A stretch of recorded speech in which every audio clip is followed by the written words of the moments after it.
দেখুন, আমরা কোনোদিন এটা মনে করি না যে পৃথিবীর সমস্ত ভালো মানুষ খালি সিপিআইএমে আছে। আমরা জানি আমাদের পার্টির বাইরেও এরকম অনেক মানুষ আছেন যারা ভালো মানুষ, যারা মানুষের ভালো চান, যারা মানুষের মঙ্গল চান। সেই সমস্ত মানুষকে আমরা আমাদের লড়াই, আমাদের পাশে ডাকছি। হয়তো আপনাদের কারোর সাথে এর আগে আমাদের কোনো বিষয়ে মত মেলেনি, হয়তো দুটো বিষয়ে আমাদের সমালোচনা করেছেন, তখন হয়তো আমরা আপনার মতামতটা ঠিকভাবে গ্রহণ করতে পারিনি।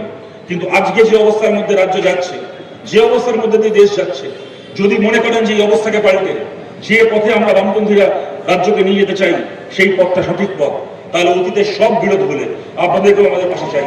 আর আমাদের পার্টির কমরেডদেরকেও বলছি, আমাদের পার্টির কমরেডদেরও এটা, আমাদেরও অনেক ক্ষেত্রে অনেক সংকীর্ণতা কাজ করে।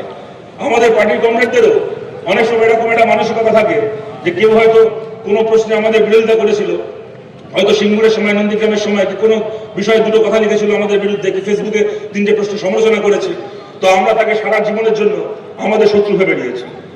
কিন্তু আমাদের কমরেডদেরকেও এটা বুঝতে হবে, আমাদের পার্টিতে যারা আসেন তাদেরকেও এটা বুঝতে হবে, আমরা যদি চাই আমাদের মিটিংয়ে মানুষ বাড়ুক, আমাদের মিছিলে মানুষ বাড়ুক, তাহলে নতুন মানুষ কুমোরটুলিতে অর্ডার দিয়ে বানানো যাবে না। যারা এর আগে আমাদের মিটিং মিছিলে ছিলেন না, আমাদের উল্টো দিকে ছিলেন, তাদেরকেই আবার আমাদের সঙ্গে এনে আমাদের মিছিলে, আমাদের মিটিং এবং আমাদের লড়াইয়ে ভিড় বাড়াতে হবে।